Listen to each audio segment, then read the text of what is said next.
One tangle, endless possibilities.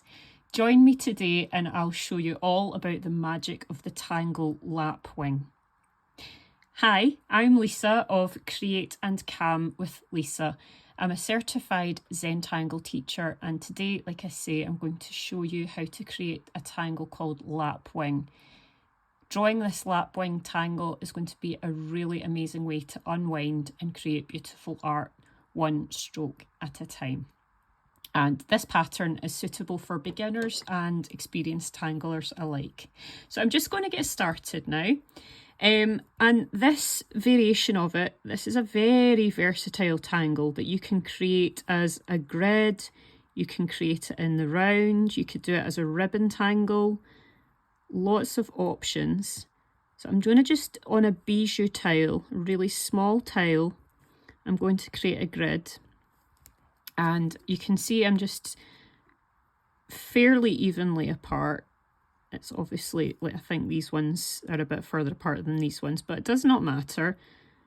Fairly equally distanced apart, all these orbs.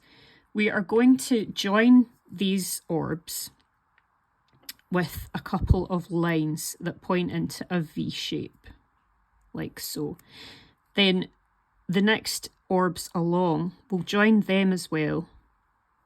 But because of the way these orbs are, this upside down V shape would disappear off the page.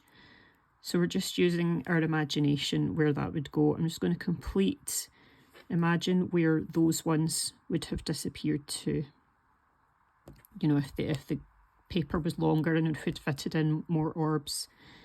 And then once you come to a new tile, a new row in the tile, we're going to do the opposite thing. So instead of doing a V shape in this row, we're going to do an upside down V shape. So these are kind of pointing in towards one another.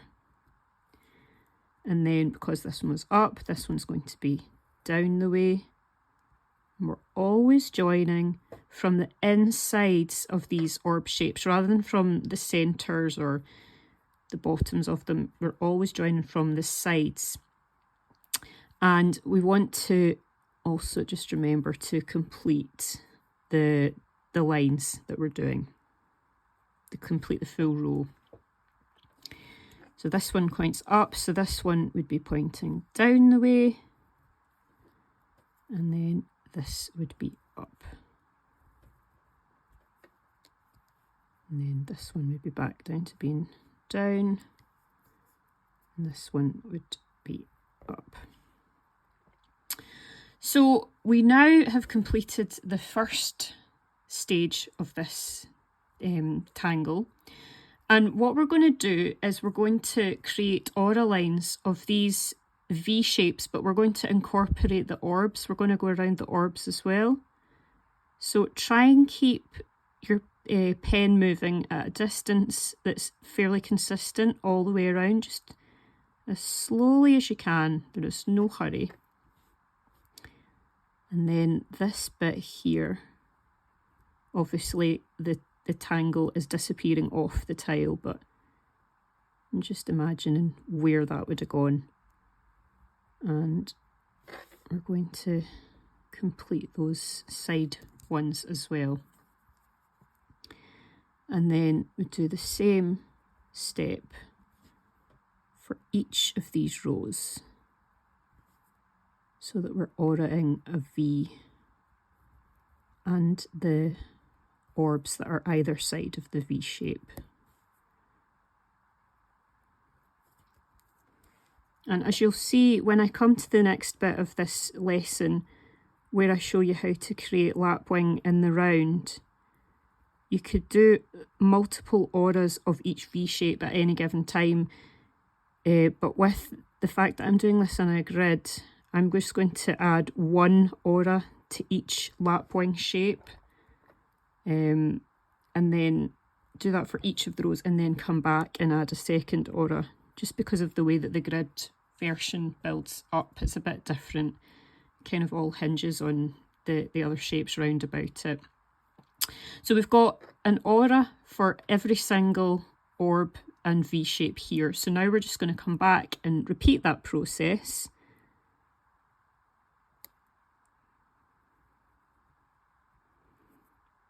for every single V shape. Not forgetting the shapes at the end.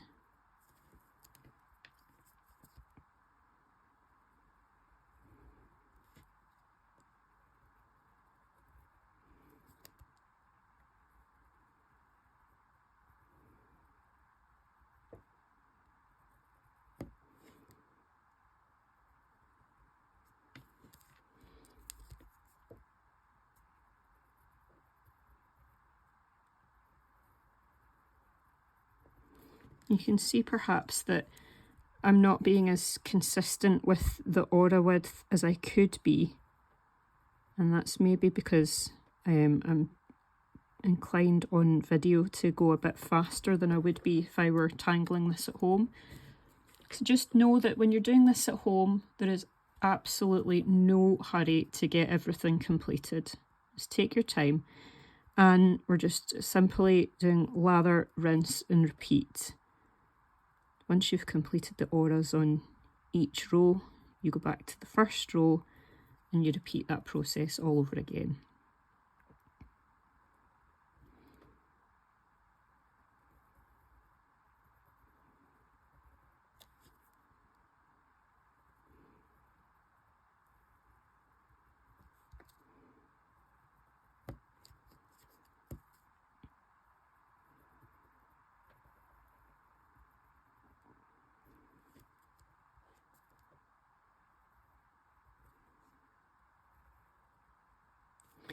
And then you see that these shapes are starting to get a bit narrower.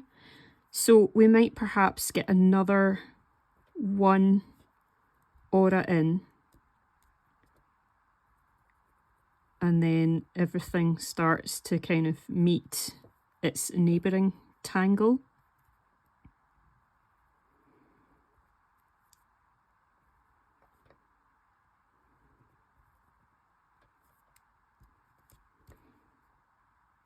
Can't remember if I've ordered this side or not.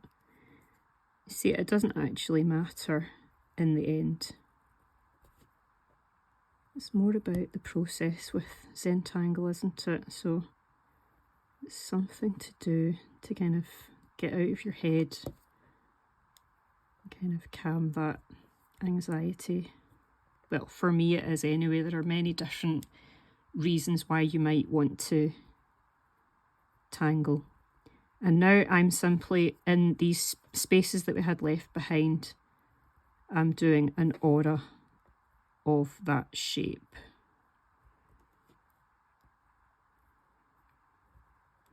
You could go back in again if you wanted, even if it's just a little tiny filler. So that is this tangle in a format of doing it as a grid. So I'll show you just quickly, because I kind of think the main part of this lesson is actually going to be doing it in the round. But I wanted to show, because sometimes, like if you're like me, it can sometimes help if you see it broken down in a different format, rather than just going away and trying to figure it out yourself. So I just thought it might be helpful to do that.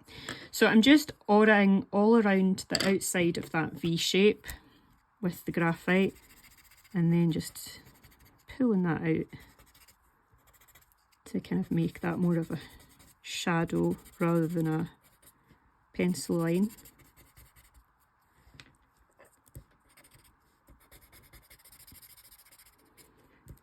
And you can do different things with these orbs. You could maybe partially fill them in like this, you know, just put that kind of another smaller orb inside. You could fill it in entirely with ink. You could leave it as it is. You know, you could maybe, if you wanted to and you did have a bigger surface, you could maybe do individual Zen gems in each of these orbs that begin the process. But that's just a kind of starter to show you how you would go about creating this tangle as a grid format. So now I'm going to move on to, I'm just going to zoom out slightly, move on to do this format basically as a a circular pattern. Now, the amount of orbs that you have in your tile could vary. I think as long as you have an even number, I'm going to have probably 12. I think I'll go for 12 points. You could do it with 12. I've done it with 8. Actually, I'm going to go with 8 today. But if you wanted to, you could just add 2 orbs in the centre between each of these ones. It's the exact same technique.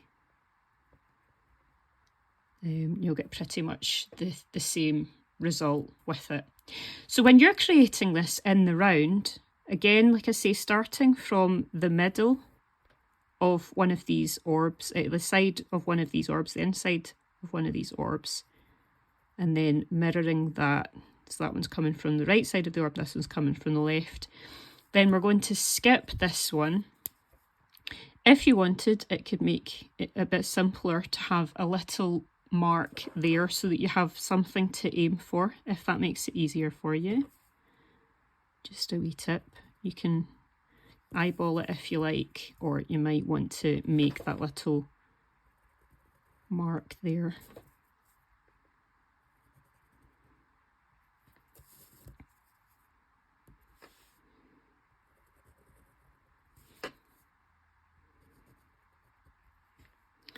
And then where we've had these ones go in the way to point onto the inside of the circle, we're going to create some now that are going to effectively point out the way, except we won't necessarily see the tops of these points. So this one you might not mark it off where the point would be.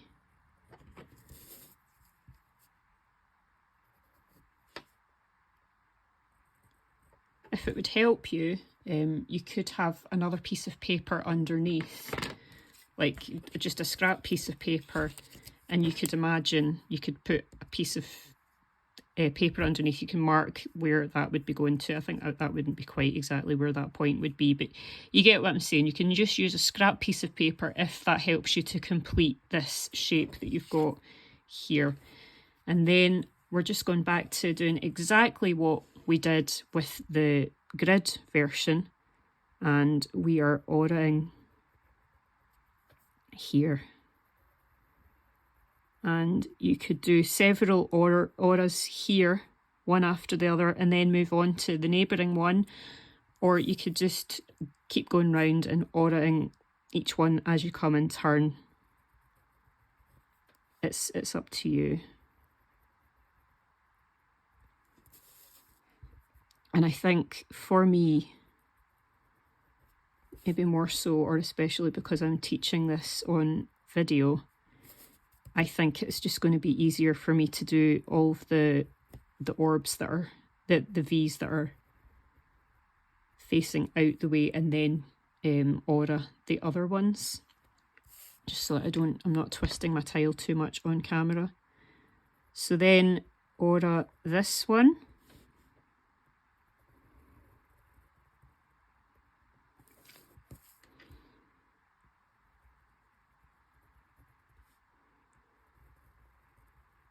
I was just looking the other day to see what I should teach for this lesson, and I was looking through my I've got a display folder. I don't know about what you all do with your tangles that you have completed.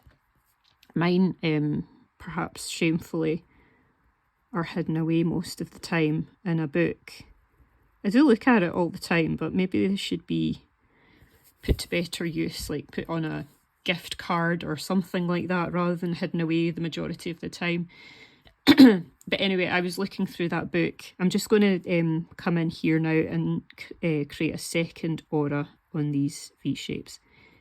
Yeah, I came across this Lapwing pattern and I thought, oh, I need to teach that. I'd kind of forgotten about it. It's a really, really nice one. And just realising as well, I haven't actually named the person who deconstructed this tangle. So this is a tangle that was deconstructed by Lucy Farran, who is another Zentangle teacher, certified Zentangle teacher, and who's based, like me, in the UK. I don't know whereabouts, I am presuming England, I don't know, but certainly in the UK. So just going to add auras to these outside bits here.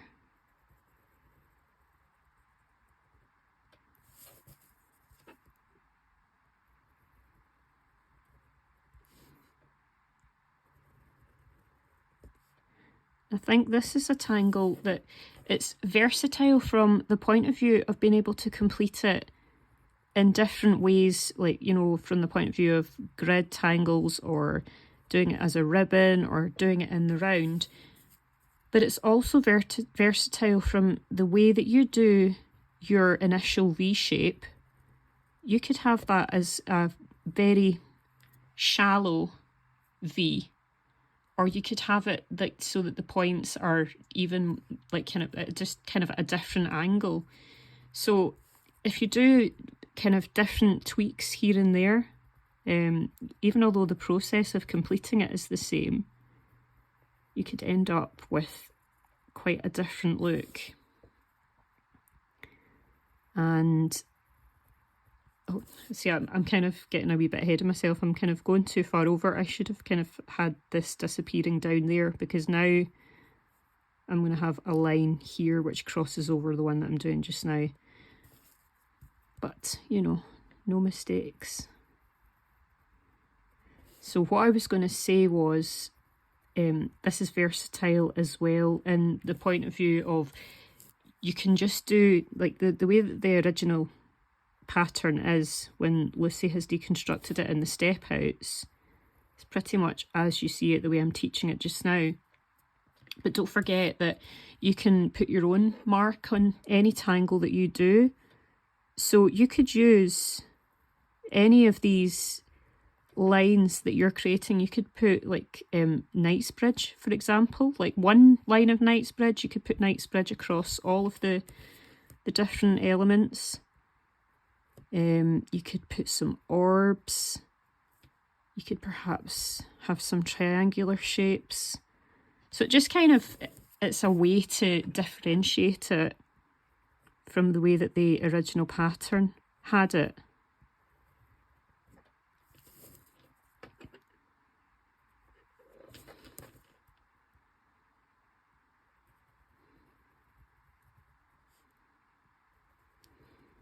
And then I'll show you shortly the version of the tiles that I've created previously. But you can have your centre of this tangle, you could leave it open entirely, or you could have it so that you've got a Zen gem, or you could put Senna or I don't know, Tripoli, Enzeppel. There are so many different possibilities. Even just using a different colour of ink.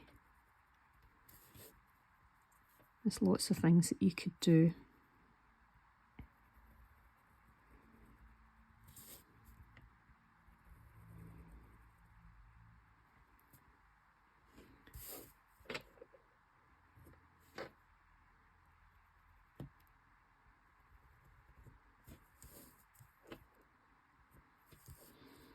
And also you can see here I've smudged a little bit. So when you are tangling this at home, you would be taking more time about it. If I'm tangling for myself, I do it a lot more intentionally and with a lot more focus.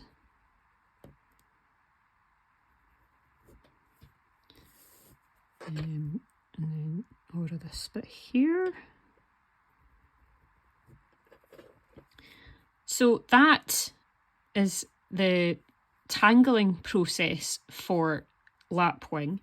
And then I'm going to bring in my pencil, and you could choose to just put some aura, some graphite here to shade just where the overlapping section is on that versus like this bit here. I'm going to do what I did for the shading in the other one. I'm going to tangle the full V shape. I'm just going to shade half of the V initially. And then do the other one.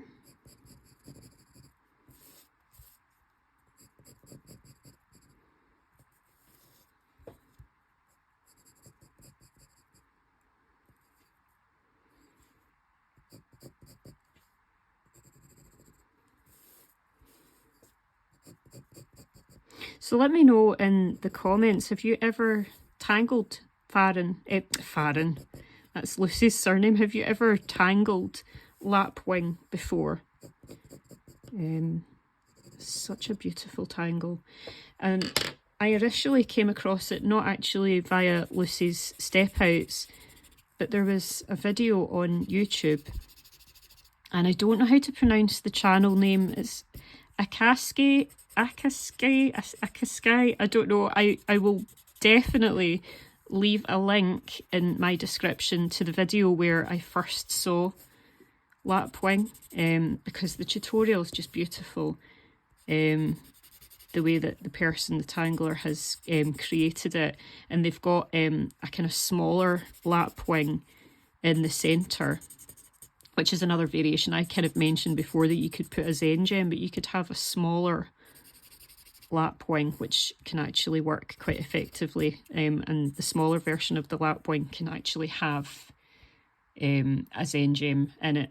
So now that I've gone all the way around here, I'm going to actually come in with some gold and fill in these orbs here with some gold pen. You could do a different colour if you like. If you've ever seen any of the Zentangle videos where they kind of make some orbs into screw heads, you could do that. I'll just kind of do a demonstration of what I mean. So they sometimes have a tangle where there's lots of orbs and they will put a couple of parallel lines, and just kind of, it's just a kind of nice effect to kind of make it look a bit more like a screw head. So that's an example of something you could do. I'm going to just put gold over this to kind of keep everything uniform. You could do whatever you want, any colours.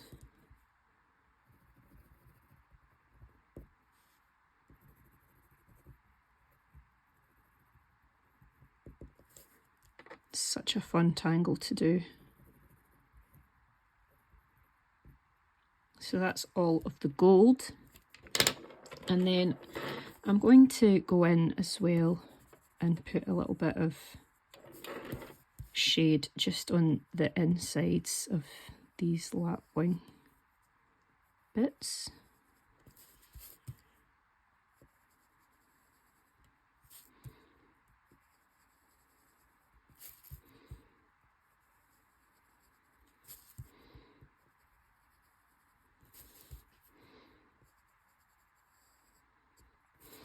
I'm going to go and add some graphite here too.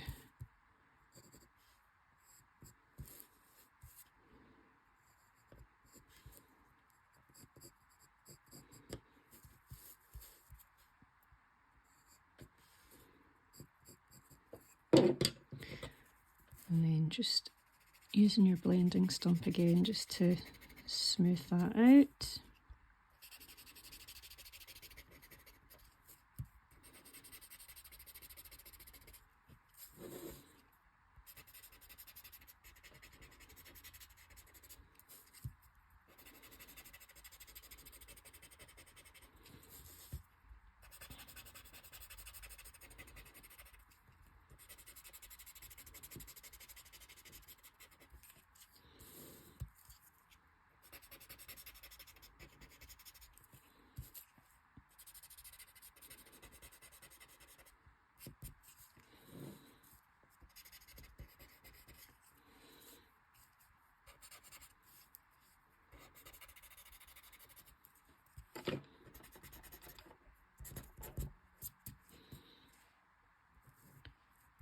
So there we go. There we have Lapwing.